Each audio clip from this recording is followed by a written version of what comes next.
Back to another video. आपका आज video में आज जो वीडियो में लेकर उसका टाइटल है 2000 साल पुराने भारत में मंत्री को हटाने के लिए क्या थे नियम। तो चलिए जानते हैं इस वीडियो में, लेकिन उससे पहले इस वीडियो चैनल का ओरिजिनल लिंक आपको हमारी वीडियो के डिस्क्रिप्शन मिल जाएगा। सब्सक्राइब किया, लाइक शेयर को फॉलो करेंगे चैनल को। उसके अलावा लोग चैनल लिंक भी हमारी वीडियो के डिस्क्रिप्शन मिल जाएगा। सब्सक्राइब किया, लाइक शेयर को फॉलो करें। चलिए देख लेते हैं ये वीडियो। धरती का एक नाम है पृथ्वी।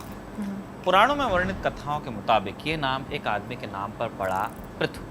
और पृथु राजा तब बने जब उनसे पहले वाले राजा को गद्दी से हटाया गया।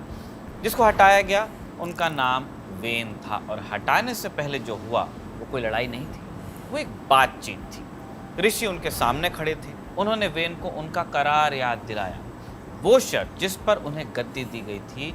और वेन का जवाब था कि कैसी शर्त, राजा में ही सारे देवता बसते हैं, धर्म का सोच तो मैं खुद हूँ। ये एक पौराणिक कथा है, नीति निर्देश समझाने की बात। लेकिन सवाल आज भी वैलिड है। आज राजा तो नहीं होते, जनप्रतिनिधि चुने जाते हैं। लेकिन चुना जाना क्या एकमात्र क्राइटेरिया हो सकता है? एक बार जो कुर्सी पर बैठ गया या नियुक्त कर लिया गया, उसे हटाए जाने की या उसके खुद हट जाने के बारे में भारतीय परंपरा में क्या जिक्र मिलता है, जानेंगे इस वीडियो में। नमस्ते, मैं हूं निखिल और आप देख रहे हैं अलिफ लैला।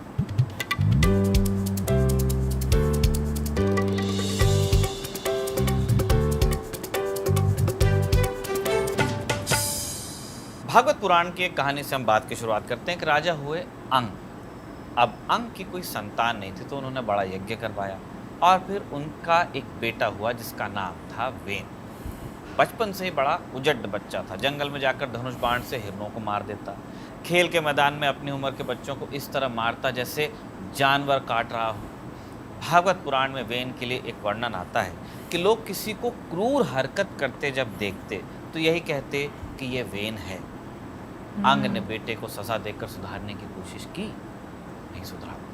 फिर एक रात जब सब सो रहे थे, अंग अपना घर और अपना राजपाट छोड़कर निकल गए और गद्दी खाली हो गई। कथा के मुताबिक ऋषियों ने देखा कि रक्षा करने वाला कोई न हो तो डाकुओं का राज हो जाएगा, तो उन्होंने वही किया जो उस हालत में करना पड़ता है। उन्होंने वेन को उस गद्दी पर बैठाया। शुरुआत में काम भी हुआ। भागवत पुराण के मुताबिक वेन के तख्त पर बैठते ही डाकू ऐसे छिप गए जैसे सांप के सामने चूहे। क्रूर था, लेकिन फिर घमंड आ गया। वेन ने पूरे राज्य में ढोल पिटवाकर ऐलान कर दिया कि कोई यज्ञ नहीं होगा, कोई दान नहीं दिया जाएगा, कोई आहुति नहीं होगी। अंत में फिर ऋषि उनसे मिलने आए। उन्होंने वेन को टैक्स की बात याद दिलाई कि जो राजा प्रजा से उनके धन का कोई हिस्सा लेता है, उसका काम है प्रजा को बेईमान अफसरों और डाकुओं से बचाना भी। आप उनसे पैसे लेते हो, यही तो आपका करार था। वायु पुराण में तो और साफ साफ लिखा है कि उन्होंने वेन को उनका समय याद दिलाया, यानी वो वादा जो उन्होंने गद्दी लेते वक्त प्रजा की रक्षा के लिए किया था। वेन ने जवाब में कहा कि ब्रह्मा, विष्णु, शिव, सारे देवता राजा के ही भीतर रहते हैं। राजा अपने आप में सारे देवताओं का जोड़ है और दान और यज्ञ किसी और को नहीं, मुझे किए जाएं। ऋषियों ने जवाब दिया कि जो आदमी ये कहता हो वो राजा रहने के लायक ही नहीं, और उन्होंने उसे मार दिया। जाहिर है ये एक नीति कथा है, आपको एक संदेश देने के मकसद से बनाई गई। तो आपको हर पुराण में थोड़ा अलग अलग इसका ब्यौरा मिलेगा। कहीं वेन को शाप से मारा जाता है, तो कहीं कुश की तेज नोकों से, तो कहीं गुस्से भरी आवाज़ों से। लेकिन एक चीज़ हर वर्णन में एक जैसी है, हर वर्जन में मरने से पहले राजा वेन को उसका करार याद दिलाया जाता है, वो सोशल कॉन्ट्रैक्ट। हालांकि वेन की मृत्यु के बाद समस्या फिर लौट आई, गद्दी खाली हो गई थी और इस बार अराजकता इतनी फैली कि विष्णु पुराण में वर्णन आता है कि डाकू इतनी बड़ी तादाद में निकल पड़े कि उनके चलने से धूल के बवंडर उठने लगे। तब ऋषियों ने वेन के शरीर की बाहों का मंथन किया और उसमें से पृथु निकले। उपेंद्र नाथ घोषाल अपनी किताब a history of Indian political ideas में लिखते हैं कि देवताओं और ऋषियों ने पृथु के सामने पहले शर्त रखी और एक उनको शपथ दिलाई कि वो धरती की रक्षा मन, वचन और कर्म से करेंगे, कि वो कभी अपनी मनमर्जी से नहीं चलेंगे, कि वो दंड नीति के हिसाब से फैसले लेंगे, अपनी पसंद नापसंद के मुताबिक नहीं। पृथु ने इन शर्तों को मान लिया और उसके बाद ऋषि और देवता उनके मंत्री बने। तो पहले पद नहीं आया, पहले सेवा की शर्तें आईं। एक और बात है, ये कसौटी सिर्फ राजा तक के ही सीमित नहीं थी। अर्थशास्त्र में एक शब्द आता है अमात्य यानी ऑफिसर, इसको आप सलाहकार की तरह भी पढ़ सकते हैं और विभाग के अफसर की तरह। जज, मैजिस्ट्रेट, खजाने के जो इंचार्ज होते थे, टैक्स वसूलने वाले जो होते थे, टैक्स कलेक्टर्स, ये सब अमात्य होते थे। मंत्री उससे ऊपर की चीज़ है। मंत्री वो होते हैं जिनके साथ राजा बंद कमरे में सलाह मशविरा करते हैं, उनके हुक्म का पालन अमात्य करते हैं। आर.पी. कांगले अर्थशास्त्र पर लिखी अपनी किताब द कौटिल्य अर्थशास्त्र में लिखते हैं कि अर्थशास्त्र में दोनों शब्द कहीं कहीं आपस में घुलते भी हैं, मंत्री और अमात्य एक हो जाता है, मगर एक जगह फर्क बिल्कुल साफ है। वहाँ लिखा है कि जिन लोगों में कुछ ही ज़रूरी गुण हो उन्हें अमात्य तो बनाया जा सकता है, मंत्री नहीं बनाया जा सकता। तो आपको पता चल रहा है कि पेकिंग ऑर्डर में अमात्य नीचे है, मंत्री ऊपर है। तो जब हम मंत्री कैसे हटता था पूछ रहे हैं, तो असल में हम एक ऐसे सिस्टम की बात कर रहे हैं जो चुनाव से नहीं भर्ती से चलता था, बाय अपॉइंटमेंट्स। और उस सिस्टम की बुनियाद में एक अजीब सी बात लिखी हुई थी। अर्थशास्त्र कहता है कि राज्य 7 चीज़ों से मिलकर बनता है, इन्हें प्रकृति कहा गया, सप्तांग यानी 7 अंग। पहला स्वामी यानी राजा, अमात्य ऑफिसर, जनपद वो इलाका और उसमें बसे लोग जहाँ का राजा शासक है, दुर्ग यानी किलेबंद राजधानी, कोश यानी खजाना, दंड यानी सेना, मित्र यानी दूसरे राज्य का दोस्त शासक, डिप्लोमेसी। अब ध्यान दीजिए कि राजा इस लिस्ट में क्या है, वो पहला अंग है मगर एक ही अंग है, फर्स्ट अमंग इक्वल्स। और अर्थशास्त्र में इसे लेकर वैसी ही बहस है जैसे संविधान में मंत्री पद को और प्रधानमंत्री को लेकर होती है। हमारे संविधान में भी सारे मंत्री बराबर माने गए हैं, प्रधानमंत्री उनमें से पहले हैं, फर्स्ट अमंग इक्वल्स। ऐसी ही बहस अर्थशास्त्र के समय में भी थी। कौटिल्य ने अर्थशास्त्र में अपने से पहले के आचार्यों की राय दर्ज की है। एक आचार्य थे विशालाक्ष। विशालाक्ष का कहना था कि अफसरों पर आई मुसीबत से बड़ी मुसीबत है जनपद पर आई मुसीबत। उनका तर्क सीधा था कि पैसा, सेना, मजदूर, कच्चा माल सब जनपद से आता है, जनपद ही नहीं होगा तो इनमें से किसी का वजूद नहीं होगा, राजा भी नहीं बचेगा। दूसरी तरफ पराशर स्कूल ऑफ थॉट है, उनका मानना था कि दुर्ग ज़्यादा ज़रूरी है क्योंकि मुसीबत के वक्त जनपद भी भागकर किले में ही पनाह लेगा। यानी 2000 साल पहले राजनीति की किताब में एक पूरी बहस इस बात पर चलती थी कि प्रजा ज़्यादा ज़रूरी है या अफसर यानी सरकार। यही किताब नियुक्ति की शर्तें भी बताती है। अर्थशास्त्र में कौटिल्य से पहले के आचार्यों की एक और बहस दर्ज है और ये बहस पढ़ने में ठीक वैसे लगती जैसे किसी ऑफिस की हायरिंग मीटिंग होती है, बड़ी बहस चलती है। पिशुन नाम के आचार्य का कहना था कि उन लोगों को रखो जिन्हें पैसे का काम दो तो वो राजस्व बढ़ाकर दिखाएं। कौण पदंत को मंजूर नहीं थी ये बात। उनका कहना था कि ऐसे लोगों में बाकी गुण नहीं होंगे, फिर पैसा पैसा करेंगे। उनकी राय थी कि उन घरानों से लोग लो जो पीढ़ियों से यही काम करते हों। फिर वात व्याधि थे। उनका कहना था कि पुराने घरानों के लोग मालिक जैसा रौब झाड़ते हैं, नए लोग रखो जो नीति को जानते हों, वो डर की वजह से गलत काम नहीं करेंगे क्योंकि वो नए नए बड़े अफसर बने हैं। इसके बाद बाहुदंत के बेटे आते हैं।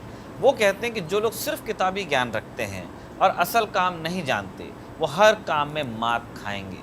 उनकी शर्त थी कि अच्छा ख़ानदान हो, समझ हो, ईमानदारी हो, हिम्मत और वफादारी हो। और कौटिल्य ने इन सब को सुनकर अपना फैसला दिया। वो कहते हैं कि अलग अलग तरह के लोगों को अलग अलग पद पर लगाओ, यानी जिसमें जो गुण है उससे वो काम हो। मतलब बहस का नतीजा ये निकलता है कि एक ही सांचा सब पर नहीं चलेगा, एक ही तरह के सांचे में ढलकर सारे अमात्य नहीं निकलेंगे। फाइनल क्राइटेरिया क्या होगा? अर्थशास्त्र के अनुसार सबसे अंतिम कसौटी है वफादारी की। इसके लिए पुराने आचार्यों ने 4 गुप्त टेस्ट बनाए, इन्हें उपधा कहा गया। पहला धर्मोपधा, उम्मीदवार तक खबर पहुंचाई जाती है कि राजा ने राजपुरोहित को हटा दिया है। फिर उम्मीदवार के पास एक आदमी भेजा जाता है जो उससे राजा के खिलाफ साजिश में शामिल होने का न्योता देता है।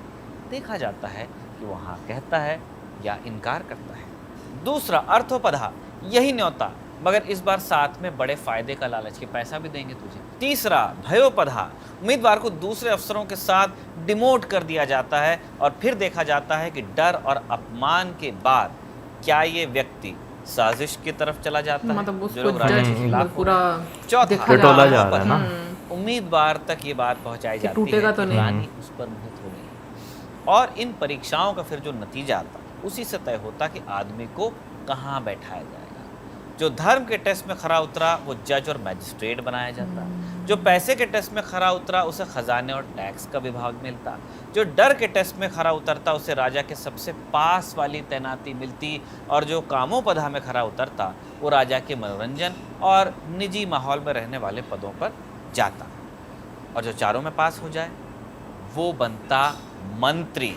यानी एक बार फिर से आप देख रहे हैं कि अमात्य पहले आएंगे, इनसे ज़्यादा गुण जिनमें होंगे वही मंत्री बनेंगे। गुणी होना चाहिए मंत्री बनने के लिए। एक और चीज़ थी जो टेस्ट के पहले भी लागू होती थी, 3 तरह के लोग जिन्हें बड़े पद पर कभी नहीं बैठाना था, यानी एक फिल्टर।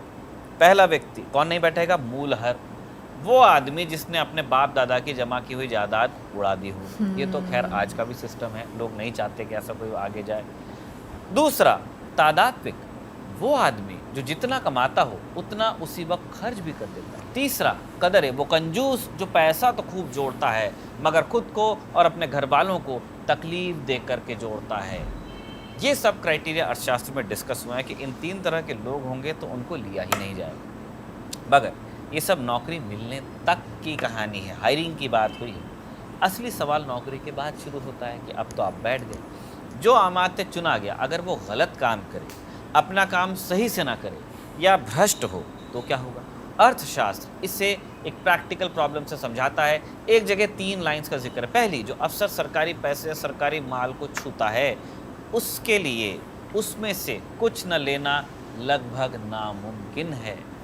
दूसरा, पानी में तैरती मछली कब पानी पी रही हो ये पकड़ पाना जितना मुश्किल है उतना ही मुश्किल है किसी अफसर को पैसा खाते हुए पकड़ना। तीसरा, जो अफसर पैसा खाने पर उतर आया हो उसकी चाल का अंदाज़ा लगाना आसमान में उड़ते पंछी की दिशा बताने से भी ज़्यादा मुश्किल है। कांगले लिखते हैं कि अर्थशास्त्र सिर्फ ये कहकर नहीं रुकता, वो भ्रष्टाचार के तरीके गिनाता है। अफसर टैक्स वसूली रोक सकता है, सरकारी माल किसी को ब्याज पर उधार दे सकता है, उससे अपने निजी इस्तेमाल में ला सकता है, अच्छे माल की जगह घटिया माल रख सकता है। इतना ही नहीं, इस किताब में सिर्फ गबन के यानी सीधे सीधे पैसा डकार जाने के 40 तरीके अलग से गिनाए गए। अब इसके खिलाफ जो व्यवस्था बनाई गई कि जो 40 तरह के क्राइम है अफसर ना करें, वो सुनिए आप। पहला, किसी भी दफ्तर में एक अकेला मुखिया नहीं होगा, कई हेड्स होंगे। दूसरा, जो अफसर होंगे उनका बार बार तबादला होगा। तीसरा, वो लोग जिन्हें किसी अफसर की वजह से नुकसान हुआ है उन्हें मौका मिलेगा, उन्हें बुलाया जाएगा कि आइए और बताइए आपके साथ क्या। चौथा, मुखबिरी पर इनाम मिलेगा। जो आदमी किसी घोटाले के सामने लेके आएगा उसे उस रकम का 6ठा हिस्सा दे दिया जाए। तो ये हुआ भ्रष्ट मंत्री को या अमात्य को पकड़ने का इंतजाम। सज़ा क्या होती थी? कई मामलों में सिफारिश ये थी कि अफसर को गोबर और राख पोत कर पूरे शहर या गांव में उसका जुर्म ऐलान करते हुए घुमाया जाए। कुछ मामलों में सिर मुंडवाकर उसे ईंट पत्थर मारकर बाहर निकाला जाए, और कुछ जुर्मों में मौत की सज़ा भी थी। तो पकड़ने का ढांचा था, सज़ा का भी ढांचा था। अफसर या मंत्रियों के लिए हालांकि ये सबसे बड़ा डर नहीं था। यहाँ आप मॉडर्न डेमोक्रेसी से इसका पैरेलल ऐसे समझ सकते हैं कि आज भी जब कोई नेता बहुत ताकतवर हो जाए तो अफसर या मंत्रियों की नियुक्ति या बर्खास्तगी इस बात से ज़्यादा तय होती है कि वो लीडर की गुड बुक्स में है या नहीं, चाहे जनता क्या सोचती है उनके बारे में। A.S. आल्टेकर अपनी किताब state and government in ancient India में बताते हैं कि ऐतिहासिक काल में ऐसी कोई केंद्रीय जनसभा नहीं थी जिसके प्रति मंत्री जवाबदेह हो। यानी मंत्री जनता की बजाय राजा के प्रति जिम्मेदार थे, और कई बार मंत्री का रहना या जाना इस बात से तय होता था कि राजा को उसकी बात बुरी तो नहीं लगी। मगध के राजा बिंबिसार के बारे में आल्टेकर लिखते हैं कि कई बार जिन मंत्रियों ने सच मगर नागवार सलाह दे दी उन्हें हटा दिया गया। कभी कभी देश निकाले दे दिया गया मगध से, और उनकी संपत्ति को भी जब्त किया गया। अर्थशास्त्र इस बारे में एक और दिलचस्प बात कहता है। मंत्री बनने वाले को सलाह दी गई है कि नियुक्ति के बाद वो लगातार राजा के चेहरे पर नाराजगी के निशान ढूंढता रहे, और जैसे ही इशारा मिले नुकसान होने से पहले वहाँ से निकल जाए। जय नीति शास्त्र है नीति वाक्यामृत। इसमें लिखा गया है कि वो राजा राजा ही नहीं है जो अपने मंत्रियों की अनदेखी करके चले। एक और किताब है यशस्तिलक। इसके अनुसार मंत्री अगर राजा की मर्जी के हिसाब से काम करे तो प्रजा मारी जाती है, और प्रजा की मर्जी के हिसाब से करे तो मारा जाता है। यानी मंत्री के लिए पद पर बने रहना अक्सर तलवार की धार पर चलने जैसा होता था। नीति शास्त्र अमात्यों की नियुक्ति पर बहुत जोर देते हैं, बहस करते हैं ऐसा इसलिए क्योंकि राजा की इच्छा के अलावा और कोई तरीका तब नहीं था जिससे मंत्रियों को हटाया जा सके। मंत्री हालांकि एक बात से जरूर डरते थे, विभाग उनका कोई गलती करे तो जनता राजा से नाराज होती। ऐसे में राजा का गुस्सा कार्रवाई के नाम पर मंत्रियों पर ही उतरता था। इसलिए मंत्री अपनी गर्दन बचाने के लिए इस बात पर ध्यान देते थे कि जनता राजा को कुछ उल्टा सीधा न कह दे। चीनी यात्री ह्वेन-सांग ने अपनी ट्रैवल डायरी में 7वीं सदी की घटना का जिक्र किया। श्रावस्ती के राजा विक्रमादित्य ने एक रोज मन बनाया कि वो हर रोज 5 लाख सिक्के दान देंगे। अब सुनने में बहुत अच्छा लगता है, लेकिन मंत्रियों के लिए ये प्रॉब्लम है। क्या इस रफ्तार से खजाना खाली हो जाएगा बहुत जल्दी, और जिस दिन खजाना खाली होगा उस दिन नए टैक्स लगाने पड़ेंगे और वो टैक्स प्रजा पर लगेंगे। अब दान से राजा को लोकप्रियता तो मिल जाएगी, लेकिन अंत में जब उसी जनता पर टैक्स ज़्यादा लग जाएगा तो वो राजा को ही भला बुरा कहेंगे, तो अंत में गर्दन पकड़ी जाएगी मंत्री की। इसलिए उन्होंने राजा को इस कदम के खिलाफ सलाह दी। हालांकि ये भी आपको मालूम होना चाहिए कि ऐसा साफ साफ बोल पाना हर राजा के सामने आसान नहीं था, और नीति ग्रंथों ने इस दिक्कत को पहचाना। उन्होंने इसका हल ढूंढने की कोशिश की 3 अलग अलग तरीकों से। आर्टिकल अपनी किताब state and government in Asian India में शुक्र नीति के नाम के एक नीति ग्रंथ का हवाला देते हैं। इसमें इस डर को रेखांकित किया गया है कि अगर राजा खुद बैठक में मौजूद हों तो मंत्री वो बात कहेंगे ही नहीं जो राजा को कड़वी लगे। इसलिए उनका सुझाव था कि ऐसे मौक़ों पर मंत्रियों से कहा जाए कि वो अपनी राय अलग अलग लिख कर भेजें, और साथ में वो वजहें भी लिखें जिन पर वो राय टिकी है। यानी बोलने की जगह लिखना, तो मुंह देखकर बात बदलने की जो गुंजाइश है वो खत्म हो जाती है, थोड़ी क्लैरिटी रहती है, एक रिकॉर्ड भी रहता है। दूसरा तरीका अर्थशास्त्र में मिलता है। अल्तेकर बताते हैं कि उसमें परिषद के अध्यक्ष का जिक्र एक अलग अधिकारी के तौर पर आता है, यानी कुछ मौक़ों पर बैठक की अध्यक्षता राजा नहीं कोई मिनिस्टर करता था, मंत्री। तीसरा तरीका, यानी जब ऐसी कोई अनकंफर्टेबल बात होनी है उस मीटिंग में राजा की जगह मंत्री ही आ जाता था, ताकि साहब को बहुत बुरा ना लगे। तीसरा तरीका सम्राट अशोक का है। अशोक के 6ठे शिलालेख में एक आदेश दर्ज है कि अगर मंत्रियों के बीच किसी बात पर मतभेद हो जाए तो वो मतभेद तुरंत उन तक पहुंचाया जाए। अब ये तीनों उपाय दिलचस्प हैं, मगर तीनों उस बुनियादी दिक्कत को हल नहीं करते जो शुरू से चली आ रही है। क्या मंत्री की एंट्री पर इतना ध्यान क्यों दिया गया? आपको हमने बताया क्योंकि रास्ता सिर्फ एक तरफ से बंद हो सकता था। एक बार आदमी अंदर आ गया, फिर उसके और राजा के बीच कोई तय नियम नहीं बचता था, सिर्फ लॉयल्टी है और राजा की मर्जी, और मर्जी कोई लॉ तो है नहीं, बदल सकती है। जो सवाल हमने शुरुआत में पूछा था कि एक बार जो कुर्सी पर बैठ गया उसे हटाने को लेकर परंपराएं क्या कहती हैं, तो उसका जवाब कुछ कुछ यही है कि परंपरा ने एंट्री को बहुत बारीक तरीके से जांचा, एग्जिट को नहीं। आज भी तस्वीर आपको बहुत अलग नहीं मिलेगी। अभी भी नेता चुनाव जीत कर आते हैं, उनको मंत्री बनाया जाता है और उनको कोई मंत्रालय दिया जाता है। कई बार मंत्री वो भी बनते हैं जो सीधे जनता से चुन करके नहीं आते, उनको बाद में चुनाव लड़वाया जाता है।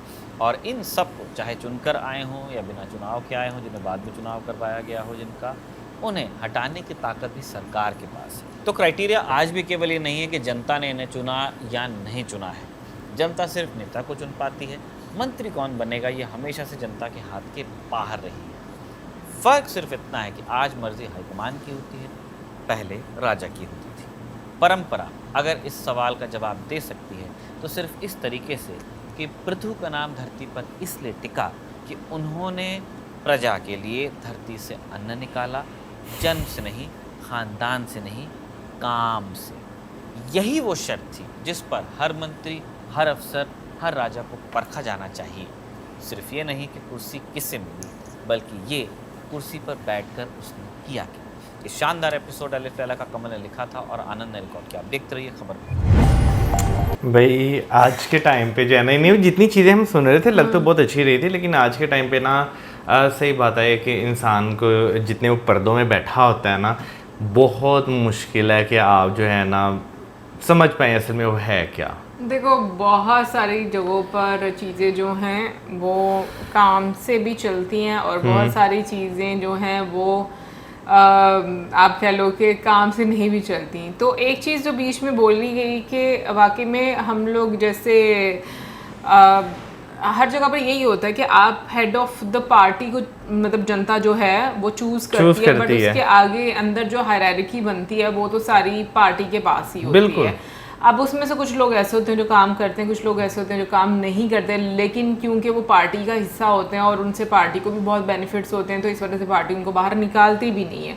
तो ये सारी चीज़ें मतलब मुझे ये देखकर अभी हो रहा है कि काफ़ी टाइम से जो चीज़ें हैं वो चलती आ रही हैं, और सबसे इम्पॉर्टेंट चीज़ जो बीच में कि एंट्री का तो पता है कि होगी, एग्जिट का नहीं पता कि वो कैसे होगा, और वो आज भी रहस्य यार है। देखें ये वही क्योंकि चीज़ कुर्सी कोई नहीं छोड़ना चाहता। यार ये वही बात आ जाती है ना कि जब पावर का जो बैलेंस है ना वो खराब होना शुरू हो जाता है ना, तो फिर एंट्री तो सारे करना चाहते हैं, लेकिन एग्जिट करते हुए हर बंदा जो है वो घबराता है, क्योंकि एग्जिट होगी कब किसकी गर्दन पकड़ी जाए कुछ कहा नहीं जा सकता, क्योंकि पावर चली जाएगी ना, मतलब एक तो पावर basically। भी चली जाती है, फिर उसके बाद आज के टाइम पे जैसे नियम उस टाइम पे भी थे अभी भी हैं, तो जो एक प्रेशर आता है ना वो फिर बहुत सारे लोगों को जो है ना वो ले डूबने का खदशा पैदा करता है। बाकी मैं ये कहूँगी कि काफ़ी इंफॉर्मेशन थी इसमें कि मतलब पहले कैसे चीज़ें होती थी उस टाइम पर, जैसे चीज़ें हैं उनको कैसे संभाला जाता था।